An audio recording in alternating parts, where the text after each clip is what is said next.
नमस्कार, मैं doctor D S Chauhan. इस वीडियो में आपका हार्दिक स्वागत है। हम भारत में ऊर्जा संसाधनों के बारे में बात कर रहे हैं और इस वीडियो में हम भारत में सौर ऊर्जा के बारे में और उसके विकास के बारे में चर्चा करेंगे। सबसे पहले समझ लेते हैं कि सौर ऊर्जा क्या है। हम लोग सब जानते हैं कि विश्व में यानी कि हमारी पृथ्वी के ऊपर, हमारे प्लेनेट के ऊपर ऊर्जा का जो सबसे बड़ा स्रोत है वो सूर्य है। जितना भी काम पृथ्वी के ऊपर, जितने भी एक्शंस हो रहे हैं, उसके पीछे जो एनर्जी है, उसका जो बिल्कुल अंतिम सोर्स या हम कहें सबसे बड़ा सोर्स जो है वो सूर्य ही है। वहीं से सारी ऊर्जा आती है और हमारा जो प्लेनेट है उसी ऊर्जा की वजह से इतना रंगीन प्लेनेट है, जैसा कि दूसरा कोई प्लेनेट इस तरह का नहीं है। हम लोग ये समझते हैं कि सौर ऊर्जा होती क्या है। हम लोग जब भी धूप में खड़े रहते हैं तो आप महसूस करते होंगे कि कुछ गर्मी आपके शरीर पर टच कर रही है और आपको वो गर्म कर रही है। इसी तरह से अगर हम दिन और रात में भी देखते होंगे तो दिन में हमें ज्यादा गर्मी महसूस होती है, तो वो कहीं ना कहीं सूर्य से आने वाली ऊर्जा ही है। अब सवाल सिर्फ इतना सा है कि सूर्य से आने वाली इस ऊर्जा को अगर हम विद्युत ऊर्जा में बदल दें तो वही सौर ऊर्जा कहलाएगी। और ये दुनिया की सबसे क्लीन एनर्जी है, प्रदूषण रहित है, किसी तरह का पॉल्यूशन इससे नहीं होता है। साथ ही प्रचुर मात्रा में नवीकरणीय संसाधन है। बहुत, आप कभी भी इसको खत्म होते नहीं देख सकते। रोज मिलेगी, जितना हम चाहे यूज कर सकते हैं। और अभी तक ऐसा कोई ड्रॉबैक भी इसका नजर नहीं आ रहा है कि इससे कोई नुकसान हो सकता हो। ये दुनिया की सबसे अच्छी ऊर्जा मानी जाती है वर्तमान में। जो रिन्यूएबल एनर्जी सोर्सेज है उसमें इसका नाम बड़ा सबसे ऊपर की श्रेणी में आता है। अब अगर हम देखें तो इसके लिए इसके विकास के लिए ऐसे क्षेत्रों तो बहुत ज्यादा महत्वपूर्ण हो जाते हैं जहाँ आसानी से जाया नहीं जाता, जहाँ डेवलपमेंट नहीं है, सड़कें नहीं है, किसी तरह का इंफ्रास्ट्रक्चर नहीं है। जैसे हम देखें बहुत दूर दराज के पर्वतीय क्षेत्र, मरुस्थलीय क्षेत्र, घने वन क्षेत्र, अनडेवलप्ड जो एरिया है उनके लिए जहाँ इंफ्रास्ट्रक्चर नहीं है, तो वहां पर बाकी ऊर्जा के संसाधनों को पहुंचाना बहुत मुश्किल है। तो ऐसे में यहाँ बिल्कुल ना तो कोई आपको तार बिछाना है, ना कोई खंभा बिछाना है, ना कोई बहुत बड़ा इन्वेस्टमेंट करके कोई बड़ा स्ट्रक्चर खड़ा करना है, ऐसा कुछ इसमें जरूरत नहीं होती है। इसमें तो घर के ऊपर भी सेल लगाए जा सकते हैं, कहीं जमीन पर भी सेल इस तरह से लगाए जा सकते हैं और सीधे बिजली पैदा की जा सकती है। तो इसके लिए बड़े तार हजारों किलोमीटर दूर से खंभे बिछाना और इस तरह की कोई चीज इसमें रिक्वायरमेंट है ही नहीं। तो ऐसे जो पर्वतीय डेजर्ट क्षेत्र है, फॉरेस्ट है, अनडेवलप्ड है, ऐसे क्षेत्रों के लिए तो वरदान है ये जो ऊर्जा है वो। और बाकी सारे क्षेत्रों के लिए भी ये काम में ली जा सकती है, लेकिन ऐसे क्षेत्रों में तो विशेष उपयोगी है। साथ ही हम ऐसे क्षेत्र देखें जहाँ कोयले का अभाव है, जहाँ जल विद्युत का अभाव है या ऊर्जा के दूसरे जो संसाधन है वो नहीं है, लेकिन सूर्य की किरणें तो हर जगह आती ही है। तो ऐसे में बहुत ही इंपॉर्टेंट हो जाता है। केवल उन क्षेत्रों में, जैसे हम कहें दोनों ध्रुवीय क्षेत्र है, वहां थोड़ी प्रॉब्लम हो सकती है, वहां बहुत ज्यादा बारिश हो वहां पर थोड़ी प्रॉब्लम हो सकती है। अदरवाइज दुनिया के मैक्सिमम हिस्से इस तरह के नहीं है, तो वहां इस ऊर्जा का धड़ल्ले से इस्तेमाल किया जा सकता है। अब हम थोड़ा सा चित्र से ही समझ लेते हैं कि ये कैसे काम करता है। तो सिंपल सा कंसेप्ट है कि एक सूर्य है, सूर्य से ऊर्जा जो है वो हम हमारी धरती पर आती रहती है। तो इस घर के एग्जांपल से हम समझते हैं कि हमने माना इस घर के ऊपर एक सोलर पैनल लगा दिया। वो सोलर पैनल क्या करता है, इस हीट को अपने अंदर सोखता है, ऑब्जर्व करता है, एब्जॉर्व करता है। अब ये जो सोलर पैनल है वो क्या करता है, सनलाइट को डीसी में करंट में बदल देता है। डीसी करंट, डीसी का मतलब है डायरेक्ट करंट है ना, उसमें बदल देता है। अब ये जो करंट है वो फिर एक इन्वर्टर तक पहुंचता है और ये इन्वर्टर जो है वो डीसी को, जो डीसी है उसको एसी में बदल देता है। अल्टरनेटिंग करंट हम इसको कहते हैं, प्रत्यावर्ती धारा भी हम इसको कह सकते हैं। तो वो उसमें बदल देता है। उसके बाद ये फिर यहाँ से हम हमारे घर के अंदर इसका इस्तेमाल कर सकते हैं और हम इसी तरह से इसको ग्रिड को सप्लाई भी कर सकते हैं ताकि वो आगे जाके कहीं और डिस्ट्रीब्यूट हो जाए। तो ऐसा सिंपल सा प्रोसेस है सौर ऊर्जा बनाने का। अब देखिए इसका यूज क्या क्या है। बहुत सारे यूज हम लोग इसका कर सकते हैं। हम इस सोलर कुकर से हम खाना बना सकते हैं, सौर ऊर्जा के माध्यम से हम स्ट्रीट लाइट्स चला सकते हैं। इसी तरह से जो सोलर पंप है उनको चला सकते हैं ताकि जमीन में से पानी बाहर निकाल सके हम। इसी तरह से हमारे घर के अंदर जो यूज सारे होते हैं उनको सबको यूज हम कर सकते हैं। पंखा चला सकते हैं, रेफ्रिजरेटर, ये वो सब कुछ चीजें, बैटरी चार्ज कर सकते हैं। तो घर के अंदर जो यूज है वो सारे घरेलू उपयोग हम इसका कर सकते हैं। इसी तरह से व्हीकल हम चला सकते हैं। आजकल कई सारे वाहनों के ऊपर सोलर पैनल लगा दिए जाते हैं और वो चलते रहते हैं। इसी तरह से ये रेफ्रिजरेटर चलाए जा सकते हैं। इस तरह से पानी को गर्म करने में इसका इस्तेमाल किया जाता है, घर के ऊपर, इंडस्ट्री में, उद्योग धंधों में, कमर्शियल, किसी भी तरह से। तो बहुत सारे यूज इसके हैं और धीरे धीरे इसका जो उपयोग है वो बढ़ता जा रहा है। तो इस तरह से हम कई उपयोग इस सोलर एनर्जी का कर सकते हैं। अब हम भारत में इसकी पॉसिबिलिटी और संभावना के बारे में बात करते हैं और भारत में किस तरह से इसका विकास हुआ है उसको थोड़ा समझते हैं। अब आप देखिए यहाँ भारत के अंदर एक मोटा मोटा अनुमान ये है कि भारत की जो जमीन है उसके ऊपर लगभग 5,000 ट्रिलियन किलोवाट जो एनर्जी है उतनी हर हर साल यहाँ पर मिलती है सौर ऊर्जा से।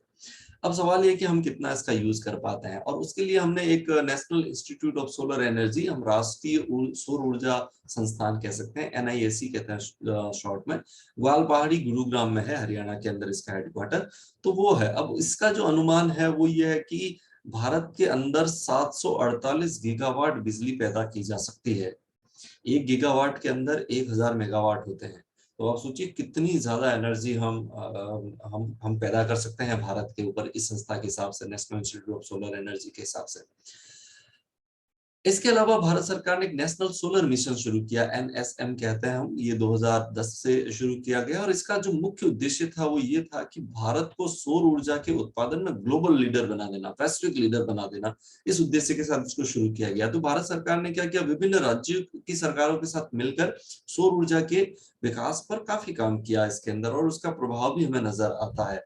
अब अगर हम भारत के इस नक्शे को देखें तो आप देखिए इस भारत में बहुत स्पष्ट है कि प्रचुर संभावनाएं हैं इस सौर ऊर्जा के उत्पादन की, और वो इस आंकड़े से भी बड़ा स्पष्ट है। अब आप देख सकते हैं कि इस प्रचुर संभावना में क्यों इतना इतना ज्यादा भारत के अंदर है, तो उसके 2-3 कारण हैं। एक तो कारण ये है कि भारत में वर्षा ऋतु बहुत ही छोटी होती है, 2-2.5 महीने सामान्यतः हम कह सकते हैं 3 महीने तक रहता है। दक्षिण में थोड़ी वो ऋतु बड़ी रहती है, लेकिन फिर भी कोई दिक्कत नहीं है। तो वो वर्षा ऋतु बहुत छोटी है। दूसरी चीज, विषुवत रेखा हमारे दक्षिण से गुजरती है और कर्क रेखा हमारे भारत के बीच में से होकर गुजरती है, तो ज्यादातर हिस्सा उष्णकटिबंध में है, इसलिए वर्ष भर इसको पर्याप्त मात्रा में सौर ऊर्जा मिलती रहती है। तो ये ऐसे कारण है जिसकी वजह से भारत में इस सौर ऊर्जा के विकास की प्रचुर संभावनाएं मौजूद हैं वर्तमान में। और इसमें से जो मुख्य स्टेट्स हैं उसके अंदर अगर हम गिने तो राजस्थान है, इधर गुजरात है, यहाँ मध्य प्रदेश से होते हुए महाराष्ट्र, ये कर्नाटक, तमिलनाडु, आंध्र प्रदेश, ये सारे स्टेट्स में बहुत पॉसिबिलिटी है इसके विकास की। तो इस वजह से यहाँ पर विकास भी बहुत ज्यादा हो रहा है। तो ये जो मेजर रीजन है उसमें भारत में बहुत ज्यादा पॉसिबिलिटी है। अब अगर हम स्टेट वाइज देखें कि इस पॉसिबिलिटी के हिसाब से कहाँ विकास ज्यादा हुआ है, तो वर्तमान में अगर हम सितंबर 2021 के आंकड़ों पर जाएं तो राजस्थान भारत में सबसे बड़ा सौर ऊर्जा पैदा करने वाला स्टेट है, 7,738 मेगावाट, सबसे बड़ा स्टेट। दूसरे नंबर पर कर्नाटक है, 7,469 मेगावाट यहाँ से बिजली पैदा हो रही है। तीसरे नंबर पर गुजरात है, 5,708 मेगावाट। चौथे नंबर पर तमिलनाडु है, 4,675 मेगावाट। और पांचवें नंबर पर आंध्र प्रदेश है, 4,380 मेगावाट के साथ में। और बाकी आप कलर देख लीजिए, डार्क कलर में ज्यादा हो रहा है, लाइट कलर में थोड़ा इस तरफ कम होता जा रहा है धीरे धीरे। लेकिन वर्तमान में इसका जो जो यहाँ पर भी सोलर पैनल जो है वो लग रहे हैं, और काफी विकास इन क्षेत्रों में भी धीरे धीरे हो रहा है, और निकट भविष्य में यहाँ पर भी सौर ऊर्जा का बहुत उत्पादन भारत के अंदर होने वाला है। अब अगर हम कुछ और फैक्ट को समझें तो development of solar park and ultra mega solar power project है, ये भारत सरकार की जो नवीकरणीय ऊर्जा मंत्रालय है उसने ये प्रोजेक्ट शुरू किया था 2014 के अंदर। और इस प्रोजेक्ट के अंदर ये टारगेट रखा गया था कि 2021-22 तक हम 40,000 मेगावाट सौर ऊर्जा पैदा करेंगे। लेकिन अभी अगर हम देखते हैं जनवरी 2022 के अंदर, तो हम ऑलरेडी 50,304 मेगावाट सौर ऊर्जा पैदा कर रहे हैं। और ये भारत की जो टोटल एनर्जी है उसका 12.7% है टोटल। तो आप देखिए हमारा जो टारगेट था उससे भी हम आगे निकल चुके हैं, और ये आगे भविष्य में बहुत ज्यादा बढ़ने वाला है, क्योंकि भारत में इस पर बहुत काम हो रहा है सौर ऊर्जा के विकास के ऊपर। तो ये आंकड़े बहुत जल्दी बदलने वाले हैं और एक प्रमुख देश बन जाएंगे। इस तरह से अगर हम देखें कि पिछले 5 साल की ही अगर हम बात करें, फरवरी 2022 के हिसाब से देखकर हम पिछले 5 साल की बात करें, तो पिछले 5 सालों में हमने सौर ऊर्जा को 11 गुना बढ़ा दिया है। तो आप और सोच सकते हैं कि कितना इसका विकास आगे भविष्य में होने वाला है। और ये जो विकास हो रहा है उसमें से कुछ प्लांट की और कुछ स्टेट की मैं यहाँ शॉर्ट में आपके सामने चर्चा कर रहा हूँ। जैसे हम शुरू करते हैं भड़ला सोलर पार्क, ये जोधपुर के अंदर है, राजस्थान जो स्टेट है उसमें जोधपुर जिले के अंदर है। ये विश्व का सबसे बड़ा सोलर प्लांट हम कह सकते हैं जो जो दुनिया का वर्तमान में है।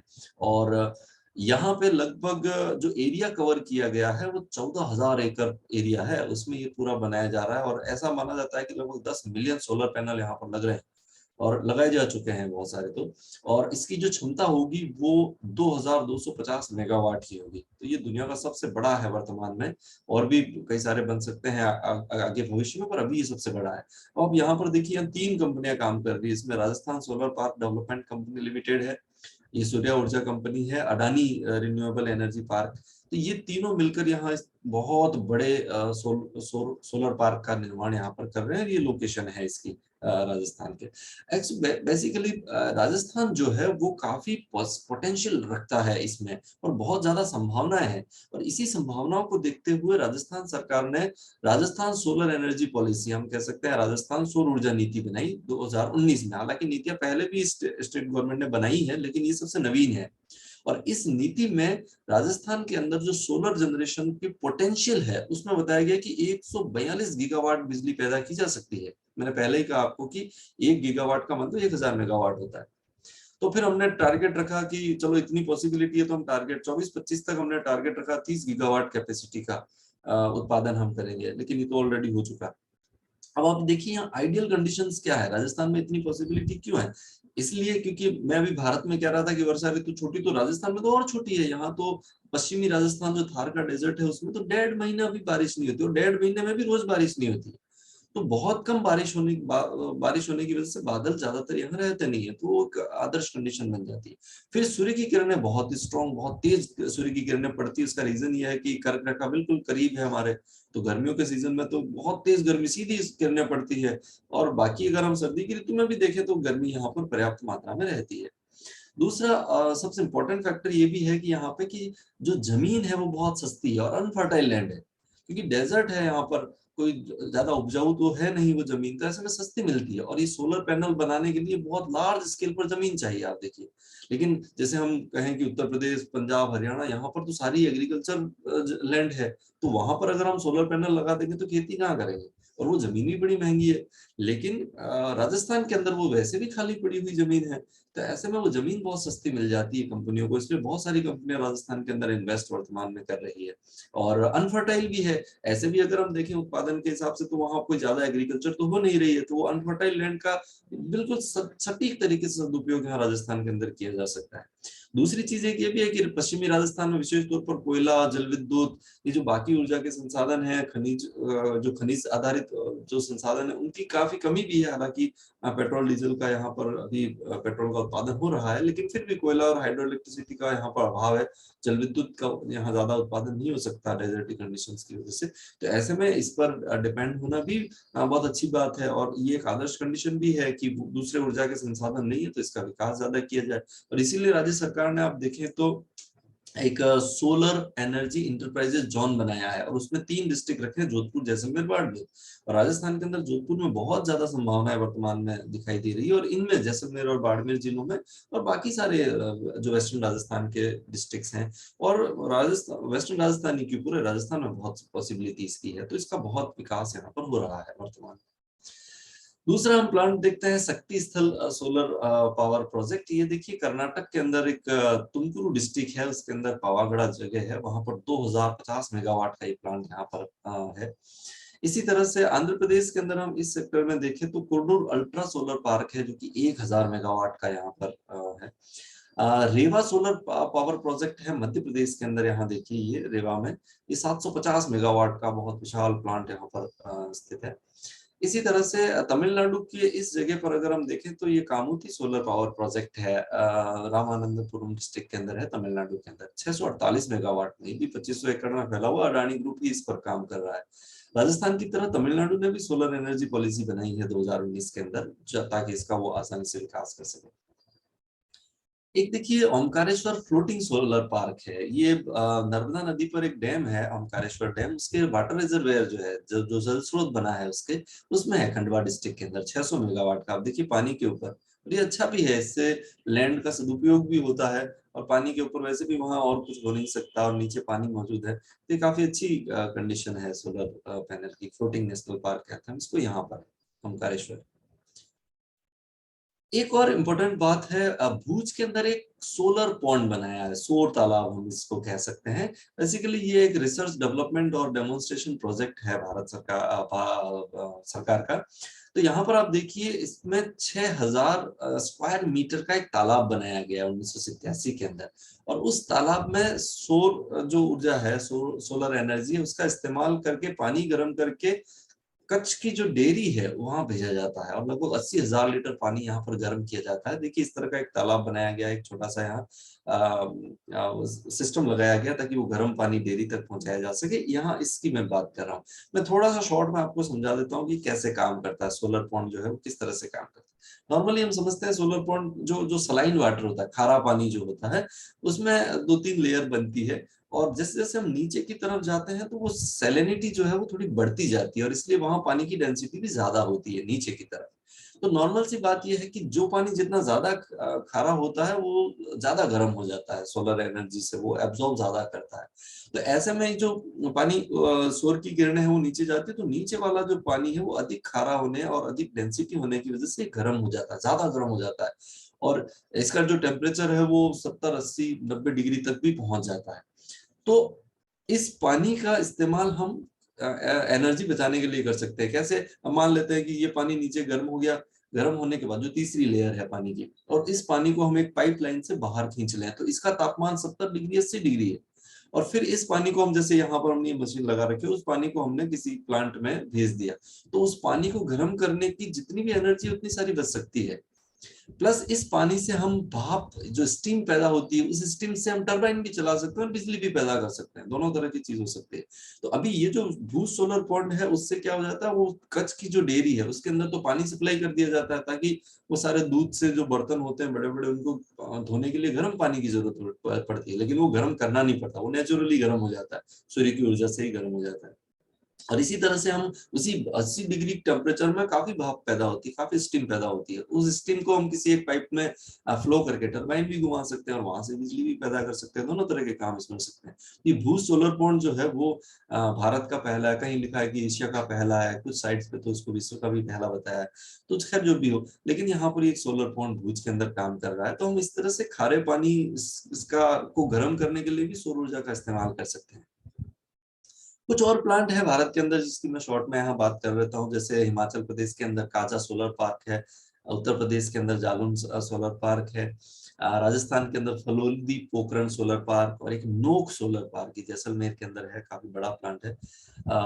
मध्य प्रदेश के अंदर ये छतरपुर सोलर पार्क है, गुजरात के अंदर धुलेरा सोलर पार्क, महाराष्ट्र के अंदर साई गुरु सोलर पार्क, इसी तरह से आंध्र प्रदेश के अनंता अनंता पुरम फर्स्ट सोलर पार्क, इसी तरह से कासरगोड केरल के अंदर सोलर पार्क है। ये तो मैं कुछ नाम बता रहा हूँ आपको, इसी तरह से हर राज्य में आजकल इस तरह का जो डेवलपमेंट है, और वो डेवलपमेंट हम इस पिक्चर में देख सकते हैं। और आप देखिए वर्तमान में भारत के अंदर कहाँ कहाँ सोलर प्लांट लग रहे हैं, और ये बिल्कुल क्लियर है सारा। तो आप इसको देख सकते हो कितना ज्यादा भारत के अंदर इसका डेवलपमेंट जो है वो हो रहा है सब जगह, जम्मू कश्मीर से लेके लद्दाख वाले उस रीजन को छोड़ दीजिए, और इधर अरुणाचल प्रदेश में ज्यादा नहीं है, अदरवाइज सब जगह है, सब जगह आप देखिए। लेकिन जो मेजर कंसंट्रेशन है वो राजस्थान के अंदर है, यहाँ कर्नाटक के अंदर, तमिलनाडु, आंध्रा, ये कुछ बड़े उभर कर सामने आए हैं। लेकिन भविष्य जो है इसका वो बहुत स्ट्रांग है, और मुझे लगता है पूरे भारत के अंदर भारी मात्रा में सौर ऊर्जा का विकास निकट भविष्य में होने वाला है। भारत के अंदर एक और सोलर एनर्जी के इस्तेमाल का सटीक उदाहरण हमें देखने को मिलता है, वो है हम कई मंदिरों के अंदर इसका इस्तेमाल खाना बनाने के लिए कर रहे हैं रोज, और लाखों रुपए की एनर्जी या जो गैस है उसको रोज बचा रहे हैं। उसके कुछ उदाहरण मैं आपको यहाँ पर दे रहा हूँ। वो है, एक सबसे पहला श्री साईं बाबा संस्थान जो शिरडी में है महाराष्ट्र के अंदर। यहाँ सोलर एनर्जी का इस्तेमाल करके रोज लगभग 20,000 लोगों का खाना बन रहा है, और ये 2009 से काम कर रहा है। और ऐसा माना जाता है कि लगभग 20 लाख रुपए जो है बचाए जाते हैं, वो गैस खरीदनी नहीं पड़ती हमें इसके लिए। तो ये सारे सोलर एनर्जी का इस्तेमाल करके 20,000 लोगों का खाना बनाना, और ऐसा माना जाता है ये दुनिया का सबसे बड़ा सोलर कुकिंग किचन है। इसी तरह से आप देखिए, ये तिरुमाला तिरुपति जो देवस्थान संस्थान है आंध्र प्रदेश के अंदर, वहां भी रोजाना 2002 से 15,000 लोगों का खाना बन रहा है। इस तरह से देखिए, सारे पैनल लगा रखे ऊपर और खाना तैयार होता है उससे। राजस्थान के अंदर ही ब्रह्म कुमारी आश्रम है माउंट आबू के अंदर, वहां पर भी लगभग 35,000 खाना रोज बनते हैं, रोज, और वो 98 से काम कर रहा है। तो कुछ उदाहरण है, और भी इस तरह के एग्जाम्पल हो सकते हैं। तो भारत में इसका जो इस्तेमाल है वो इस तरह से भी किया जा सकता है, देखिए, और किया जा रहा है।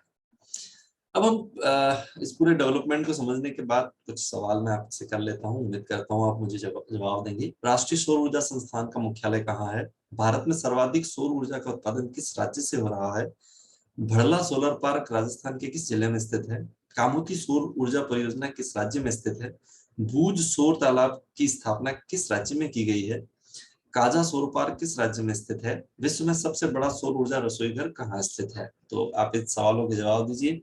उम्मीद करता हूँ आपको ये वीडियो अच्छा लगा होगा। आपने मेरा ये वीडियो देखा उसके लिए आपका बहुत बहुत शुक्रिया। अगर ये मेरा मैटर आपको अच्छा लगा है तो आप मेरे चैनल को सब्सक्राइब कर सकते हैं और अपने दोस्तों के साथ शेयर कर सकते हैं।